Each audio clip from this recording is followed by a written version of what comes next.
Hi everyone, আজকে আমরা যে অধ্যায়টা নিয়ে দেখব অধ্যায়টার নাম হচ্ছে পদার্থের অবস্থা। এটা হচ্ছে তোমাদের নবম দশম শ্রেণীর রসায়নের দ্বিতীয় অধ্যায়। তো তোমরা আগেই বলে রাখি যে ভিডিওটা খুব মনোযোগ সহকারে দেখার চেষ্টা করবা। তুমি যদি আমাকে এই বিষয়ে এনশিওর করতে পারো যে তুমি মনোযোগ সহকারে ভিডিওটা দেখবা, আমি তোমাকে এই বিষয়ে এনশিওর করব যে এই অধ্যায় রিলেটেড যে কোনো ধরনের সৃজনশীল বলো, এমসিকিউ বলো, শর্ট কোশ্চেন বলো, সব ধরনের প্রবলেম তুমি জাস্ট তুড়ি মেরে সলভ করে দিতে পারবা। কিন্তু তার জন্য কি দরকার? প্রথমত তোমার মনোযোগ দিয়ে ভিডিওটা দেখা দরকার। তো তুমি মনোযোগ দিয়ে ভিডিওটা দেখো, তারপরে দেখো কিভাবে তুড়ি মেরে যে কোনো এমসিকিউ বা সৃজনশীল তুমি সলভ করতে পারো। তো আমরা কথা না বাড়াই ভিডিওটা শুরু করি। আমি প্রথমে অধ্যায়ের নাম লিখে রেখেছি, যেটা হচ্ছে যে পদার্থের অবস্থা। পদার্থ জিনিসটাকে আমরা অবস্থাতে পরে যাব। আগে তো ভাইয়া আমাদের জানা উচিত যে পদার্থ জিনিসটা কি, তাই না? যার ভর আছে, আয়তন আছে, আকার আছে, তাকে আমরা কি বলবো? পদার্থ বলবো। যার ভর আছে, আয়তন আছে, আকার আছে, তাকে আমরা কি বলবো? পদার্থ বলবো। এগুলো হচ্ছে পদার্থের বৈশিষ্ট্য। তুমি যদি আরো ইজিলি মনে রাখতে চাও তাহলে মনে রাখো, যেটা ধরা ছোঁয়া যায়, যাকে ধরা যায় ছোঁয়া যায়, সেটাই হচ্ছে কি? পদার্থ। এখন কথা হলো যে এই পদার্থ যেটা আছে সেটাকে আমরা তিনটা ভাগে ভাগ করেছি। তিনটা ভাগ কি কি? একটা হচ্ছে কঠিন পদার্থ, একটা হচ্ছে তরল পদার্থ, আর একটা হচ্ছে গ্যাসীয় পদার্থ। কঠিন পদার্থ কারা? এই যে কঠিন পদার্থ, তরল পদার্থ, গ্যাসীয় পদার্থ, এগুলো মনে রাখার জন্য আমি তোমাদের তিনটা ট্রিক্স দিয়ে দিচ্ছি। দেখো, পদার্থ যেটা, সেটার হচ্ছে ভর আছে, আয়তন আছে, আকার আছে। এই যে তিনটা কথা আমি লিখে রাখছি, তাদের আগে নির্দিষ্ট কথাটা লাগাই দাও। তাইলে যার নির্দিষ্ট ভর আছে, নির্দিষ্ট আয়তন আছে, নির্দিষ্ট আকার আছে, যার তিনোটাই নির্দিষ্ট আছে, তাকে আমরা কি বলবো? কঠিন পদার্থ বলবো। অর্থাৎ নির্দিষ্ট ভর আছে, নির্দিষ্ট আয়তন আছে, নির্দিষ্ট আকার আছে, তাকে আমরা কি বলবো? কঠিন পদার্থ বলবো। যেমন তুমি এখন যে মোবাইলটাতে অথবা ল্যাপটপে ক্লাসটা করতেছো, তোমার এই মোবাইল বা ল্যাপটপটা হচ্ছে একটা কঠিন পদার্থ। কেন কঠিন? এটার নির্দিষ্ট ভর আছে, এটার আয়তনও কিন্তু নির্দিষ্ট, আকারও কিন্তু নির্দিষ্ট। দেখো, তুমি টেবিলের উপরে রেখে এটা ক্লাস করো, আর তুমি তোমার বেডের উপরে রেখে ক্লাস করো, এটার কিন্তু এই তিনটার কিছুরই পরিবর্তন হবে না, যেমন আছে তেমনই থাকবে। তাহলে আমরা এটা বলতে পারি কি? এটা হচ্ছে কঠিন পদার্থ। এখন আসো তরল। এই তরলের ক্ষেত্রে একটা নির্দিষ্ট কমাই ফেলো। নির্দিষ্ট ছিল কয়টা? তিনটা, একটা কমাই ফেলছো, তাহলে নির্দিষ্ট কয়টা রইলো? দুইটা।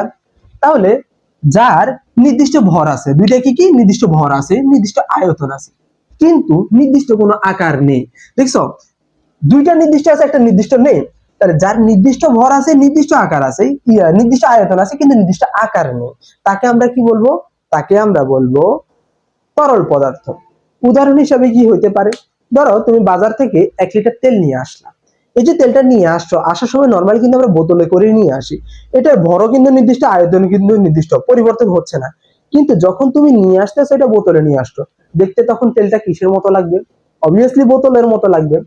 বাসায় আনছো, একটা গ্লাসের মধ্যে রাখো, তাহলে কি হবে? এটা দেখতে গ্লাসের মতো লাগবে না? তাহলে কি এটার আকৃতি কি নির্দিষ্ট হইলো? এরপরে তুমি গ্লাস থেকে একটা প্লেটে ঢালো, দেখবা যে এটা প্লেটের মতো লাগতেছে। মানে তুমি যে পাত্রে রাখবা দেখতে ওই পাত্রের মতো লাগবে, কিন্তু এর ভর আর আয়তনের কোনো পরিবর্তন হচ্ছে না, শুধু আকারের পরিবর্তন হচ্ছে। যে পাত্রে রাখবা সেই পাত্রের মতো দেখতে লাগবে। তাহলে এটাকে আমরা কি বলবো? তরল পদার্থ বলবো। এখন আসো গ্যাসীয় পদার্থ।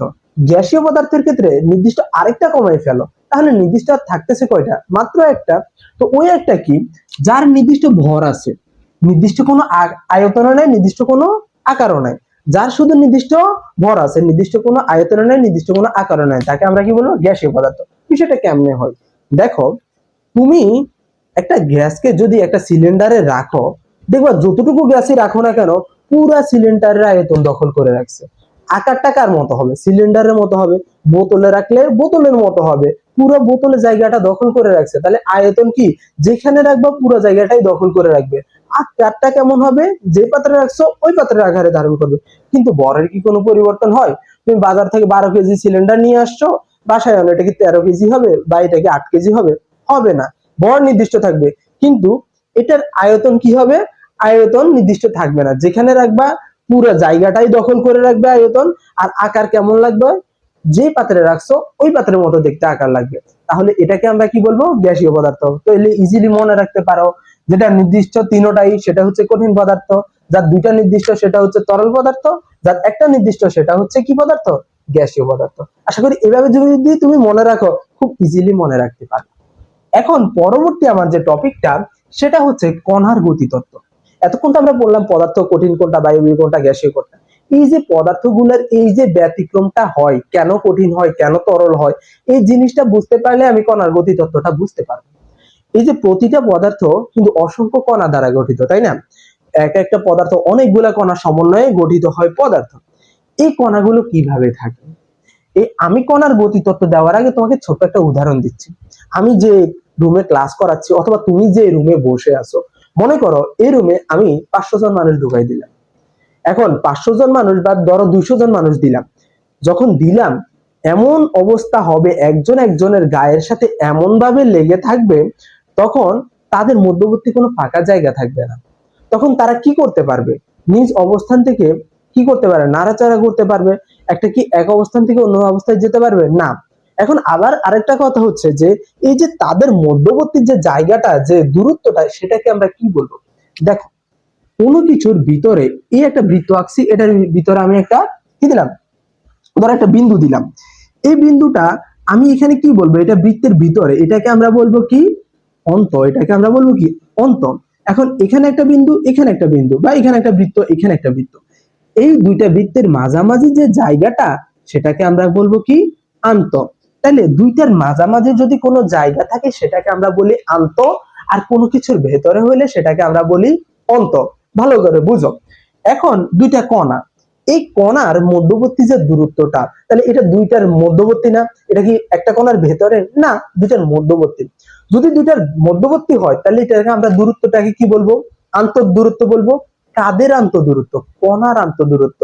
তাহলে আমরা এটাকে বলবো না আন্তঃকণার দূরত্ব? এক্স্যাক্টলি। তাহলে এখানে হবে কি, আন্তঃকণার দূরত্ব। এখন আমরা ওই উদাহরণটাতে চলে যাই।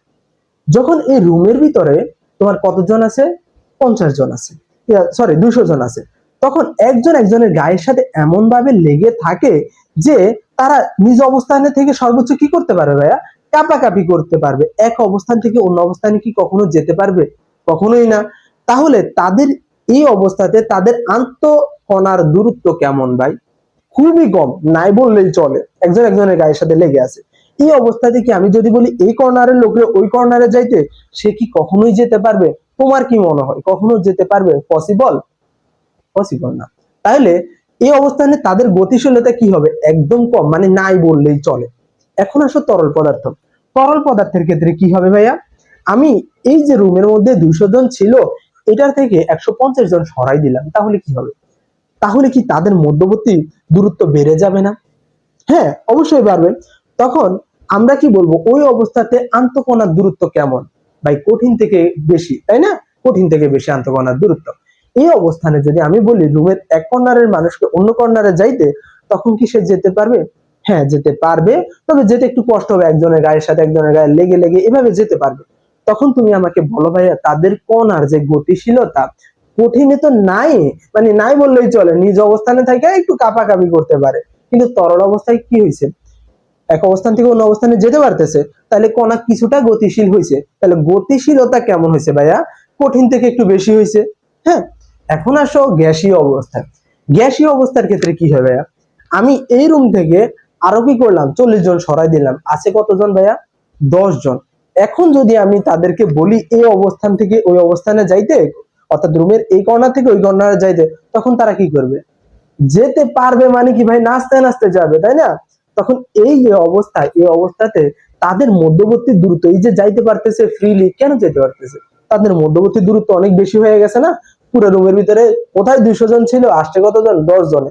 তখন তুমি বলো যে তাদের মধ্যবর্তী আন্তঃকণার দূরত্ব কেমন হবে?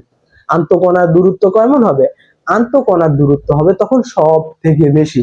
এই অবস্থাটাকে আমরা বলবো কি অবস্থা, গ্যাসীয় অবস্থা। আর এই অবস্থায় কণাসমূহ কেমন গতিশীল থাকে, বা সব থেকে তিনটা অবস্থা সব থেকে বেশি গতিশীল অবস্থা এখানে থাকে। তাহলে এখানে দেখো আমি চিত্রটা দিয়ে রাখছি। এই দেখো কঠিন অবস্থা, নির্দিষ্ট আকার আছে, নির্দিষ্ট আয়তন আছে। এখানে কণাগুলো দেখো, এখানে আমি দিয়ে দিচ্ছি, কণাগুলো কিন্তু খুব কাছাকাছি আছে, একদম একজনের গায়ের সাথে একজন লেগে আছে এরকম মনে হচ্ছে। তাহলে এই অবস্থাটাকে আমরা বলবো কি, কঠিন অবস্থা। এখন আমি যদি তোমাকে বলি কঠিন অবস্থায় কণার গতিশীলতা কেমন, তুমি তো ভাই ইজিলি বলতে পারবা যে মানে খুব কাছাকাছি আছে, তো তার জন্য আন্তঃকণার দূরত্ব একেবারেই কম নাই বললেই চলে। এখন গতিশীলতা কেমন? গতিশীলতা হচ্ছে তারা নিজ অবস্থানে তাকে কাঁপাকাঁপি করতে পারে। আচ্ছা, এখন আসো তরল অবস্থা, তখন তুমি কি বলবা? ভাই আন্তঃকণার দূরত্ব কিছুটা বেড়ে গেছে, কিছুটা যেহেতু বেড়ে গেছে দূরত্ব, তার জন্য তারা কি হইতেছে? গতিশীল হইতেছে। তাদের গতিশীল অবস্থা কেমন? আমি যদি তুলনা করি, কঠিন থেকে একটু বেশি না? তাহলে এই অবস্থাতে গতিশীলতা কঠিন থেকে কণার একটু বেশি। এখন আসো গ্যাসীয় অবস্থা, তখন তো তুমি দেখেই বুঝতেছো যে ভাইয়া এখানে তো আন্তঃকণার দূরত্ব অনেক বেশি, তাহলে গতিশীলতা কি তরল থেকে বেশি। তাহলে এখান থেকে আমি যদি তোমাকে এমসিকিউ জিজ্ঞেস করি যে কোন অবস্থায় কণার গতিশীলতা সব থেকে বেশি, তুমি তো ভাইয়া তখন ইজিলি বলতে পারো ভাইয়া কঠিন অবস্থায় কণার গতিশীলতা সব থেকে কম, গ্যাসীয় অবস্থায় কণার গতিশীলতা সব থেকে বেশি। আমি যদি বলি কোন অবস্থায় কণার আন্তঃকণার দূরত্ব সব থেকে কম, তখন তুমি বলে দিবা কঠিন অবস্থায়। কোন অবস্থাতে সব থেকে বেশি? সেটা হচ্ছে গ্যাসীয় অবস্থায়। আর মিডলের অবস্থা যখন আমি বলবো কঠিন থেকে বেশি, এখান থেকে কম। গতিশীলতা কঠিন থেকে বেশি, এখান থেকে কম। তরল তো মিডল অবস্থায় আছে, তাই না? পদার্থের তিনটা অবস্থার মধ্যম অবস্থা কি? মধ্যম অবস্থা কি তোমার তরল অবস্থা না? এই জিনিসটাই হচ্ছে কণার গতিতত্ত্ব। আশা করি তুমি যদি উদাহরণটা ভালোভাবে বুঝো, তাহলে এই জিনিসটা খুব ইজিলি বুঝতে পারবা। এত কঠিন কিছু না, খুবই সহজ জিনিস, এত কঠিন কিছু না। জাস্ট একটু পড়াশোনার টেকনিক্যালি শেখার ট্রাই করো। একদম সারাদিন এমনি মুখস্থ করার কিছু নাই, টেকনিক্যালি পড়ো, দেখবা ইজিলি মুখস্থ রাখতে পারতেছো। এত মানে হার্ড ওয়ার্ক করে, হ্যাঁ একটা পড়ারে বারবার পড়তেছি মুখস্থ হচ্ছে না, তাই মুখস্থ হবে কেমনে? টেকনিক্যালি মনে রাখার ট্রাই করো, দেখবা ইজিলি মনে রাখতে পারতেছো। এখন আমরা যে জিনিসটা দেখবো সেটা হচ্ছে ব্যাপন। ব্যাপন জিনিসটা কি? আমি প্রথমে বইতে যেভাবে আছে সেই জিনিসটা তোমাদেরকে বুঝাই। ব্যাপন হচ্ছে কোন মাধ্যমে কঠিন তরল ও গ্যাসীয় পদার্থের কণাসমূহ স্বতঃস্ফূর্ত ও সমভাবে ছড়িয়ে পড়ার প্রক্রিয়াকে ব্যাপন বলে। তো এটা হচ্ছে বইয়ের কথা। এখন কথাটা কি তোমার মাথার উপর দিয়ে গেছে? ব্যাপার না, আমি তোমার মাথায় ঢুকানোর ব্যবস্থা করে দিচ্ছি। ব্যাপন জিনিসটা হচ্ছে এক মাধ্যমে কোনো পদার্থের অনুসমূহ ছড়িয়ে পড়ার প্রক্রিয়া। এখন আসো উদাহরণে কি হইতে পারে এই ব্যাপন প্রক্রিয়াটা? ব্যাপন হইতে পারে তুমি যখন বাসা থেকে বের হও, তখন অবশ্যই তুমি পারফিউম ইউজ করো বা আতর ইউজ করো, যে কোনো একটা সুগন্ধি তুমি ব্যবহার করো, তাই না? এখন তুমি যখন এই সুগন্ধিটা ব্যবহার করতেছো, যে অবস্থানে ব্যবহার করতেছো ওই অবস্থানে কিন্তু অনেক ঘ্রাণ থাকে, কিন্তু পাশের রুমে বা তোমার রুমের অন্য কর্নারে ঘ্রাণ থাকে না। কিছুক্ষণ পর দেখা যায় কি এই ঘ্রাণ আস্তে আস্তে ছড়ায় পড়তেছে। এই যে ছড়ায় এক অবস্থান থেকে অন্য অবস্থানে যাইতেছে, এই প্রক্রিয়াটাই হচ্ছে কি ব্যাপন প্রক্রিয়া। কিন্তু ভাইয়া ছড়াই পড়তেছে, ছড়াই পড়ার প্রক্রিয়া ব্যাপন, আমি বুঝতে পারলাম। কিন্তু এখানে তো আবার আলাদা একটা কথা লিখছে যে স্বতঃস্ফূর্ত সমভাবে। এটার মানেটা কি? স্বতঃস্ফূর্ত ভাবে মানেটা হচ্ছে যে এই যে গ্যাসের কণাসমূহ অর্থাৎ তোমার পারফিউমের কণাসমূহ এইখান থেকে ওইখানে যাচ্ছে, ঘ্রাণ ছড়াচ্ছে, এটা কি এমনটা কখনো হয়েছে যে তুমি এখান থেকে কণাগুলোর উঠে নিয়ে ওইখানে রাখছো বা টাইনে নিয়ে গেছো ওইখানে? এমনটা কি কখনো করছো? হয় নাই, মানে নিজে থেকে ছড়াই পড়ছে। তার মানে স্বতঃস্ফূর্ত মানে কি নিজে থেকে ছড়াই পড়া, যেখানে তোমার বাইরে থেকে কোনো তাপ চাপ কিছুই দেওয়া লাগতেছে না, নিজে থেকেই সে কি করতেছে ছড়াই পড়তেছে। এই যে নিজে নিজে থেকে ছড়াই পড়া, এই বিষয়টাকে আমরা কি বলবো? স্বতঃস্ফূর্ত। সমভাবে মানে এইখানে গ্রান যা দেখবা যে রুমের অন্য কর্নারে গ্রান তা হয়ে গেছে কিনা। এই যে সমভাবে গ্রান তখনই তা হয়ে যাবে যখন উভয় জায়গাতে কি হবে? সমানভাবে ছড়াই যাবে। এই যে সমভাবে ছড়াই পড়বে, এটাই হচ্ছে ব্যাপন প্রক্রিয়া। এই ব্যাপন কতক্ষণ চলবে জানো? যতক্ষণ পর্যন্ত না এখানে গ্রান যা ওইখানে গ্রান তা। প্রথম অবস্থা তুমি যখন স্প্রে করছো এখানে তো ঘনত্ব অনেক বেশি ছিল, কণা অনেক বেশি ছিল, ওইখানে ছিল না। কিন্তু আস্তে আস্তে সময় যত যাইতেছে কণাগুলো এখান থেকে ওইদিকে যাইতেছে, তাহলে এই প্রক্রিয়া চলতে থাকবে। কতক্ষণ চলতে থাকবে? যতক্ষণ পর্যন্ত এখানে ঘনত্ব যা ওই কর্নারে ঘনত্ব তা না হচ্ছে। তাহলে ব্যাপন হচ্ছে কি ব্যাপন হচ্ছে কি কঠিন তরল ও গ্যাসীয় মাধ্যমে পদার্থের কণাসমূহ স্বতঃস্ফূর্ত সমভাবে ছড়িয়ে পড়ার প্রক্রিয়াকে আমরা কি বলি? ব্যাপন বলি। তোমরা লেখার সময় এইভাবে লিখবা। আর মনে রাখার জন্য কি মনে রাখতে পারো? ছড়িয়ে পড়ার প্রক্রিয়াকে ব্যাপন বলে। সিম্পলি মানে কি ছড়িয়ে পড়ার প্রক্রিয়াকে কি বলে? ব্যাপন বলে। আর ছড়িয়ে পড়বে কি এই জিনিসগুলো তোমরা তো দিয়েই দিবা। নরমালি মনে রাখার জন্য ছড়িয়ে পড়ার প্রক্রিয়া হচ্ছে ব্যাপন, কিন্তু খাতার মধ্যে এটা লিখো না যে ছড়িয়ে পড়ার প্রক্রিয়া, তাহলে কিন্তু স্যার নাম্বার দিবে না। ওই যে স্বতঃস্ফূর্ত সমভাবে এই জিনিসগুলো লেখা লাগবে, না লিখলে একটা সংজ্ঞার কন্ডিশন তো ফুলফিল হবে না ভাইয়া। একটা সংজ্ঞা লেখার সময় এটার মধ্যে কিছু কন্ডিশন থাকে, এই কন্ডিশন গুলো দিয়ে তারপরে তুমি তোমার মতো লেখো, কোনো সমস্যা নাই। কিন্তু তোমরা বলো যে আমি তো ঠিক মতো লিখে আসছি, স্যার আমাকে নাম্বার দেয় নাই। স্যারের সাথে কি তোমার সাথে জায়গা জমি নিয়ে ঠেলাঠেলি আছে, বা ওর জায়গা তুমি দখল করছো, তোমার জায়গা উনি দখল করছে, এমন কিছু? এমন তো না। তাহলে নাম্বার কেন দিবে না ভাইয়া? ওই তোমরা দেওয়ার সময় একটা সংজ্ঞাতে কিছু কন্ডিশন থাকে, এগুলো দেও না, দ্যাটস ওয়াই তোমাকে নাম্বার দেয় না। যাই হোক, এই প্রক্রিয়াকে তোমাকে বলে ব্যাপন প্রক্রিয়া। আচ্ছা, এখন ব্যাপন হার। ব্যাপন হার জিনিসটা আমি কেন লিখছি? ব্যাপন হার জিনিসটা হচ্ছে তোমাদের বইতে খুব সুন্দর একটা উদাহরণ দেওয়া আছে। এইরকম একটা নল দেওয়া আছে, এখানে দেখবা যে তুলার মধ্যে HCl লাগাই রাখছে, আর এখানে একটা তুলা আছে, তুলার মধ্যে কি রাখছে, অ্যামোনিয়াম হাইড্রোক্সাইড লাগাই রাখছে। এই একটা উদাহরণ খুব ভালোভাবে আছে। তারপরে এখানে কিছু একটা আসছে, ধোঁয়া উৎপন্ন হয়েছে, এখানে এসে তোমার কি হয়েছে, অ্যামোনিয়াম, সরি, এখানে এসে কিছু একটা উৎপন্ন হয়েছে যেটা হচ্ছে অ্যামোনিয়াম ক্লোরাইড। এরকম একটা উদাহরণ দেওয়া আছে। এখন কথা হইলো, এই উদাহরণের মধ্যে এইদিকে কেন ধোঁয়াটা হইলো, এদিকে কেন হইলো না, এই জিনিসটা বোঝার জন্যই তোমার কি দরকার, ব্যাপন হার জিনিসটা দরকার। ব্যাপন হার জিনিসটা কি? একক সময় ছড়িয়ে পড়ার প্রক্রিয়া, এটাই হচ্ছে ব্যাপন হার। আসো আমরা এখন উদাহরণের মাধ্যমে বুঝি। দেখো, ব্যাপন হার হচ্ছে কে কত দ্রুত ছড়াই পড়তে পারবে। ব্যাপন হার জিনিসটা কি, কে কত দ্রুত ছড়াই পড়তে পারবে। এটার জন্য তুমি মনে করো তোমার দুইটা বন্ধু, যে কোনো দুইটা বন্ধুরে সিলেক্ট করো, একজন হচ্ছে মোটা, একজন হচ্ছে হালকা। আমি বললাম দুজনের তুমি একটা সময় দিয়ে দাও যে 1 মিনিট তারা দৌড়াইতে থাকবে, কে বেশি দৌড়াইতে পারবা। তখন তুমি ইজিলি বলে দিতে পারবা যে হালকা সে বেশি দৌড়াইতে পারবে, যার ওয়েট একটু বেশি সে দৌড়াইতে পারবে না বেশি দূরত্ব। তাহলে একক সময় যদি আমি এখন টাইম যদি তাদেরকে 1 সেকেন্ড করে দিই, একক সময় মানে কি প্রতি সেকেন্ডে, তাহলে একক সময় যদি তাদেরকে আমি ছাইড়া দিই, কে বেশি দূরত্ব অতিক্রম করতে পারবে? যে হালকা সে বেশি দূরত্ব অতিক্রম করতে পারবে, যার ওয়েট একটু বেশি সে বেশি দূরত্ব অতিক্রম করতে পারবে না। তো এই ক্ষেত্রেও এমনটা ঘটে, এই যে প্রতিটা পদার্থ এরা কিন্তু সমানভাবে ছড়ায় না। যে পদার্থের কণার ওয়েট একটু বেশি, মানে ভর একটু বেশি, পদার্থের কণার ভর একটু বেশি, সে কম ছড়াই পড়ে, একক সময় কম ছড়াই পড়ে। যার ভর একটু হালকা সে বেশি ছড়াই পড়ে। এখানে দেখো দুইটা পদার্থ দেওয়া আছে, একটা হচ্ছে HCl, মানে এই HCl এর ভর কত? HCl এর ভর হচ্ছে 36.5। আর এই যে জিনিসটা দেওয়া আছে এটার ভর কত? এটার ভর 14, 14 আর 5 কত, 16, 14, 16 কত, আচ্ছা এটা হচ্ছে 35। এটার ভর হচ্ছে কি 35, এটা হচ্ছে 36.5 গ্রাম। তো দেখো এই দুইটা, এইটা ধরে নাও তোমার বন্ধু মোটা যে সে, এটা হচ্ছে তোমার বন্ধু হালকা যে সে। এখানে আমি ভর কিভাবে লিখছি এটা আমরা পরবর্তী অধ্যায় পড়ার সময় আমরা ভর বের করা শিখবো, তখন দেখবা যে আরো ইজিলি সলভ করতে পারতেছো। এখন মনে রাখো এটার ভর এত, এটার ভর এত। এখন তোমার এই দুই বন্ধুকে আমি একটা পথের মধ্যে ছাইড়া দিলাম, এই পথটার মধ্যে ছাইড়া দিলাম। এখন বললাম যে দুইজনে দৌড়াইতে থাকো, এ এদিক থেকে এদিকে দৌড়াইতেছে, এ এদিক থেকে এদিকে দৌড়াইতেছে। তাহলে তুমি বলো এ যেহেতু হালকা, এ বেশি পথ অতিক্রম করবে না ভাইয়া? তার জন্য এ এদিকে চলে আসছে, এ কম পথ অতিক্রম করতে পারবে। তার জন্য তারা যখন আইসে একজনের সাথে একজনের ধাক্কা খাবে, এই অবস্থানটা কোথায় হবে ভাইয়া? এই অবস্থানটা তো এখানে হবে। এখানে এসে তারা ধাক্কা খাইছে, তো ধাক্কা খায়া তাহলে এইদিকে, তাহলে আমরা এটা বুঝতেছি যে এরা ভারী, মানে যার ভর একটু বেশি তার দিকে গ্যাসটা উৎপন্ন করবে। এই গ্যাসটা হচ্ছে কি, অ্যামোনিয়াম ক্লোরাইড। বিক্রিয়াটা কিভাবে হয় আমি তোমাকে দেখাচ্ছি। এটা একটা গ্যাস, এটা হচ্ছে HCl, তাই না? HCl প্লাস এটা একটা, এটা হচ্ছে অ্যামোনিয়াম হাইড্রোক্সাইড। এই দুইটার মধ্যে কি হয় দেখো, প্রতিটা পদার্থের গঠনের মধ্যে প্লাস মাইনাস দুইটা অংশ থাকে। এটা হচ্ছে প্লাস অংশ, এটা হচ্ছে মাইনাস অংশ, এটা হচ্ছে প্লাস অংশ, এটা হচ্ছে মাইনাস অংশ। তো সবসময় মনে রাখবা, পজিটিভ নেগেটিভকে আকর্ষণ করে, নেগেটিভ পজিটিভকে আকর্ষণ করে।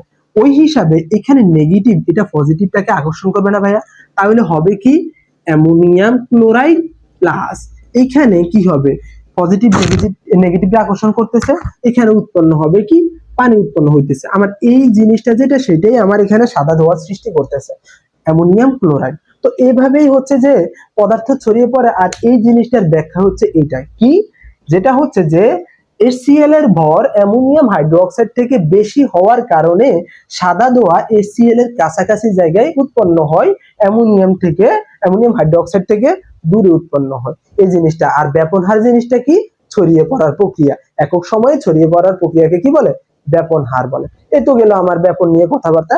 এখন আমরা আসি নিঃসরণ। নিঃসরণ জিনিসটা কি ভাইয়া?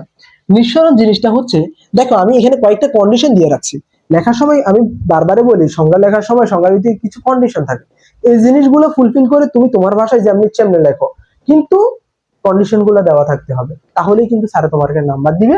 অথবা তুমি যদি অন্যভাবে লেখো বা তুমি কন্ডিশন গুলো ফুলফিল করলে না, তাহলে নাম্বার দিবে না। দেখো প্রথমে কি লিখছে, সরু ছিদ্র পথে গ্যাসের অণুসমূহ উচ্চ ঘনত্বের স্থান থেকে নিম্ন ঘনত্বের স্থানের দিকে সজোরে বেরিয়ে আসার প্রক্রিয়াকে। দেখো এখানে গ্যাসের অণুসমূহ কোথা থেকে বের হইতেছে, উচ্চ ঘনত্ব থেকে নিম্ন ঘনত্বের দিকে বের হইতেছে কিভাবে, সরু ছিদ্র পথে। আর বের হওয়ার সময় কি উৎপন্ন করতেছে, শব্দ। তাহলে সরু ছিদ্র পথে গ্যাসের অণুসমূহ উচ্চ ঘনত্ব থেকে নিম্ন ঘনত্বের দিকে সজোরে বেরিয়ে আসার প্রক্রিয়াকে কি বলে, ব্যাপন বলে। তুমি এখানে কি করতেছো, কয়টা কন্ডিশন আছে, সরু ছিদ্রপথ আছে, গ্যাসের অণু আছে, গ্যাসের অণুসমূহ আছে, তারপরে কি হইতে হবে, উচ্চ ঘনত্ব থেকে নিম্ন ঘনত্বের দিকে সজোরে বেরিয়ে, পাঁচটা কন্ডিশন। এগুলো যদি তুমি ফুলফিল করে এটা লিখতে পারো হয়ে যাবে। তাহলে উদাহরণ কি হতে পারে, পারফিউমের বোতল থেকে যখন তুমি স্প্রে করতেছো তখন কি সরু ছিদ্রপথে বের হচ্ছে না, শব্দ করতেছে না। বোতলের ভিতরের ঘনত্ব বাইরের ঘনত্ব দুইটা কি সমান, না, বোতলের ভিতরের ঘনত্ব বেশি, বাইরের ঘনত্ব কম। তাহলে উচ্চ ঘনত্ব থেকে নিম্ন ঘনত্বের দিকে গ্যাসের অণুসমূহ কিভাবে বের হইতেছে, সজোরে বের হইতেছে। কোন পথে বের হইতেছে, সরু ছিদ্র পথে। তাহলে সরু ছিদ্র পথে গ্যাসের অণুসমূহ উচ্চ ঘনত্ব থেকে নিম্ন ঘনত্বের দিকে সজোরে বেরিয়ে আসার প্রক্রিয়াকে কি বলে, নিঃসরণ বলে।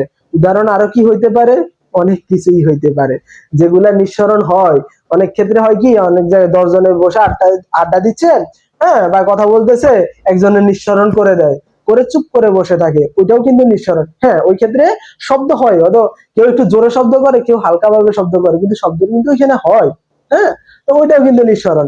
তারপরে কি হয়, যখন নিঃসরণ করে দেয় তখন কিন্তু সে চুপ করে বসে থাকে, তারপরে ছড়াই পড়ে। এই যে ছড়াই পড়তেছে যে প্রক্রিয়ার মাধ্যমে, সেটাকে কি বলবো আমরা, ব্যাপন প্রক্রিয়া। তাহলে এটা দিয়েও মনে রাখতে পারো। ভাই আমার কথা হচ্ছে, দিন শেষে তুমি মনে রাখো, যেমনি পারো তুমি মনে রাখো। কারণ আমি যেটা বলছি এটা দিয়ে মনে রাখলেও পারো, পারফিউমের বোতল দিয়েও মনে রাখলেও পারো, তোমার যেমনি ইচ্ছে তুমি এমনি মনে রাখো। দিন শেষে কথা হচ্ছে তুমি মনে রাখো। তাহলে আমি যদি এখন তোমাকে প্রশ্ন করি যে একটা পারফিউমের বোতলের ক্ষেত্রে তোমার নিঃসরণ আর ব্যাপনের মধ্যে কোনটি আগে ঘটে, কোনটি আগে ঘটে, তো তুমি তো এখন ইজিলি বলতে পারবা ভাই নিঃসরণ আগে ঘটে। কারণ বের হইতেছে সজোরে উচ্চ ঘনত্ব থেকে নিম্ন ঘনত্বের দিকে সরু ছিদ্র পথে, তারপরে বের হওয়ার পরে ছড়াই যাইতেছে। ওইটাও কিন্তু সরু ছিদ্র পথে বের হইতেছে উচ্চ থেকে নিম্নের দিকে, হ্যাঁ, সজোরে বের হইতেছে, তারপরে ছড়াই যাইতেছে, সবার নাকে লাগতেছে, সেটা পরের বিষয়। সেটা হচ্ছে ব্যাপন। আগে কি হয়, নিঃসরণ হয়। বুঝছো? তাহলে নিঃসরণ ব্যাপন দুইটা জিনিস তোমরা বুঝতে পারছো। এখন কোনটা আগে ঘটে কোনটা পরে ঘটে এটা দিয়ে কিন্তু তোমাদের প্রশ্ন আসে, খ নাম্বার প্রশ্ন আসে নরমালি 2 মার্কের জন্য। সেটা আশা করি এখন তোমরা খুব সুন্দর করে লিখতে পারবা, তাই না? এটাই হচ্ছে নিঃসরণ আর ব্যাপনের কাহিনী। এখন আসো আমরা যে টপিকটা দেখবো সেটা হচ্ছে কি, গলনাঙ্ক আর স্ফুটনাঙ্ক। গলনাঙ্ক জিনিসটা কি, নরমালি গলনাঙ্ক শুনতে কি মনে হয়, গলে এরকম কিছু। দেখি আমরা সংজ্ঞাটা কি লেখা আছে, এক বায়ুমণ্ডলীয় চাপে যে তাপমাত্রায় যে তাপমাত্রায় কোনো পদার্থ গলতে থাকে তাকে ওই পদার্থের কি বলে, গলনাঙ্ক বলে। দেখো আমি সংজ্ঞা পড়ার সময় দুইটা জায়গায় মার করে রাখছি, একটা হচ্ছে এক বায়ুমণ্ডলীয় চাপ, আর একটা এখানে ওই কথাটার নিচে। কেন এটা করছি দেখো, বায়ুমণ্ডলের চাপ নরমালি এক বায়ুমণ্ডলীয় চাপ থাকে, চাপের ভিন্নতার কারণে পদার্থের গলনাঙ্কর পার্থক্য হয়ে যায়। অর্থাৎ একটা পদার্থ তুমি গলাইতে ধরো 100°C তাপ লাগতেছে, এখন আমি যদি এখানে চাপের পরিবর্তন করি তাহলে কিন্তু এটার গলনাঙ্কর মানের পার্থক্য হয়ে যাবে। তার জন্য আমরা বলে থাকি যে চাপ গলনাঙ্কর ক্ষেত্রে হিসাব করি কি, এক বায়ুমণ্ডলীয় চাপ। এখন আমি যদি সংজ্ঞাটা এভাবে পড়ি যে এক বায়ুমণ্ডলীয় চাপে যে তাপমাত্রায় কোনো পদার্থ গলতে থাকে তাকে পদার্থের গলনাঙ্ক বলে। আমি যদি এভাবে পড়ি কিন্তু ওই কথাটা পড়লাম না, তাহলে কি হবে, তাহলে এখানে কি এমন বোঝা যাবে না যে সব পদার্থ একই তাপমাত্রায় গলে? তাহলে কি ভাই বরফ যে তাপমাত্রায় গলবে, লোহা কি এই তাপমাত্রায় গলবে? গলবে না। তার জন্য আমরা এখানে লিখে দিই কি, ওই পদার্থের গলনাঙ্ক বলে। অর্থাৎ যে তাপমাত্রায় যে পদার্থ গলতেছে এক বায়ুমণ্ডলের চাপে, এই গলনাঙ্কটা শুধু ওই পদার্থের জন্য। দ্যাটস ওয়াই আমরা বলি যে এক বায়ুমণ্ডলের চাপে যে তাপমাত্রায় কোনো পদার্থ গলতে থাকে তাকে ওই পদার্থের গলনাঙ্ক বলে, মানে যে পদার্থটা গলবে তার গলনাঙ্ক। এখন আসো স্ফুটনাঙ্ক। স্ফুটনাঙ্কটা কি, সেম ভাবে এক বায়ুমণ্ডলীয় চাপে যে তাপমাত্রায় কোনো পদার্থ তরল অবস্থায় গ্যাসীয় অবস্থায় পরিণত হয়, এখানে কিসে পরিণত হয়েছে, গলতে থাকে বা তরলে পরিণত হয়, গলতে থাকে বা তরলে তরলে পরিণত হয়, পরিণত হয়, তরলে পরিণত হয়, তাকে আমরা কি বলবো, ওটা গলনাঙ্ক বলছি। সবকিছু সেম ভাই। এক বায়ুমণ্ডলীয় চাপে যে তাপমাত্রায় কোনো পদার্থ গ্যাসীয় অবস্থায় পরিণত হয় তাকে আমরা কি বলবো, তার স্ফুটনাঙ্ক বলবো। পুরা সংজ্ঞাটা সেম, জাস্ট এখানে তরলে পরিণত হয়েছে, এখানে গ্যাসীয় অবস্থায় পরিণত হয়েছে। একটা মুখস্থ করলে আরেকটা ইজিলি মনে রাখতে পারবা। এটাই হচ্ছে গলনাঙ্ক আর স্ফুটনাঙ্ক। এখন আমরা যে টপিকটা দেখব সেটা হচ্ছে কি পাতন আর ঊর্ধ্বপাতন। পাতন জিনিসটা কি, পাতন জিনিসটা আগে বুঝো। নরমালি কি হয়, একটা কঠিন পদার্থকে তাপ দিলে কি হয়, তরল পদার্থে পরিণত হয়।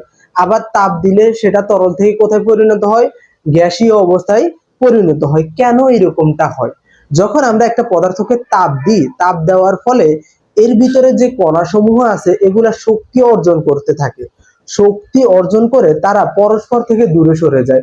তো আমরা তো জানি পদার্থের কণাসমূহ যখন পরস্পর থেকে দূরে সরে যায় তখন কোন অবস্থায় প্রাপ্ত হয়, তরল অবস্থায়। যদি আরেকটু দূরে সরে যায় তখন কি অবস্থায় হয়, গ্যাসীয় অবস্থা হয়।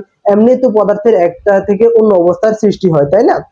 তো এখানে পাতন জিনিসটা কি দেখো, তাপ প্রয়োগে কোনো তরল পদার্থকে বাষ্পে পরিণত করে আবার তাপ অপসারণ করে তরলে পরিণত করার প্রক্রিয়াকে কি বলে, পাতন বলে।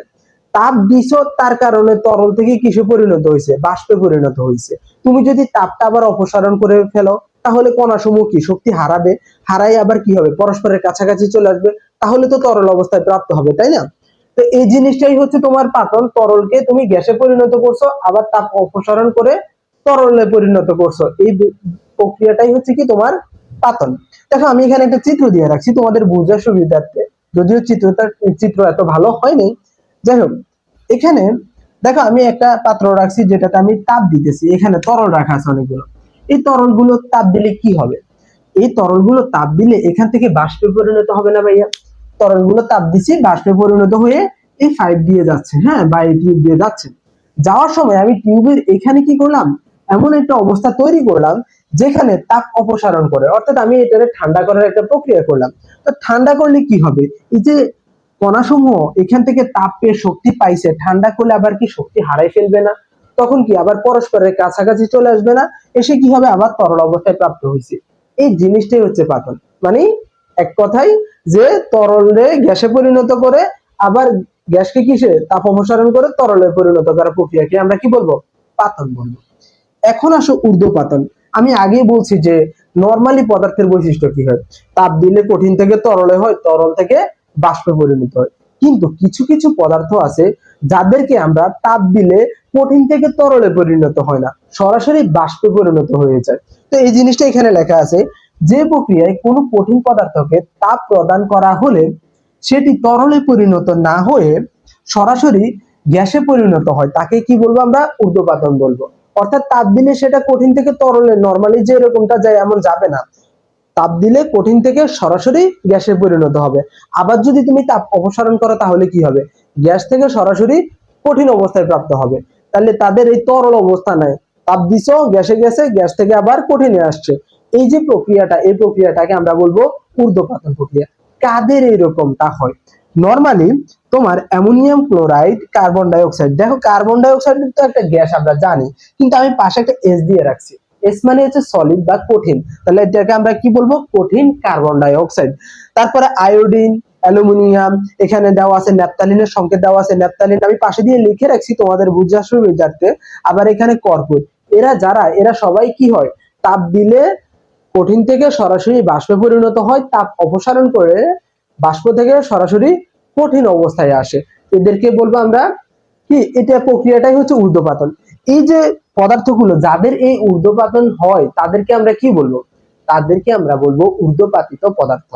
অর্থাৎ যে সকল পদার্থকে তাপ দিলে সরাসরি কঠিন থেকে বাষ্পে পরিণত হয়, আবার কি হয়, তাপ অপসারণ করলে বাষ্প থেকে সরাসরি কঠিন অবস্থায় আসে, যে পদার্থের এই জিনিসগুলো হয় সেই পদার্থগুলোকে আমরা বলবো ঊর্ধ্বপাতিত পদার্থ। দেখো আমি এখানে দিয়েই রাখছি যে ঊর্ধ্বপাতিত পদার্থ। এই যে পদার্থগুলো দেখতে পাচ্ছ এগুলা সবগুলো কি ঊর্ধ্বপাতিত পদার্থ। আর এখান থেকে কিন্তু তোমাদের এমসিকিউতে আসে, খুব ভালো লেভেলের কোশ্চেন আসে এমসিকিউ তে, প্রায় কোথাও না কোথাও একটা না একটা কোশ্চেন চলে আসে যে কোনগুলো ঊর্ধ্বপাতিত পদার্থ বা নিচের কোনটি ঊর্ধ্বপাতিত পদার্থ। তখন তোমাদের এই জিনিসগুলো শিখে রাখলে একটা এমসিকিউ ধরে নাও তুমি পেরে গেছো। তো এগুলোই ছিল তোমাদের এই অধ্যায়ের অর্থাৎ পদার্থের অবস্থা অধ্যায়ের পড়া।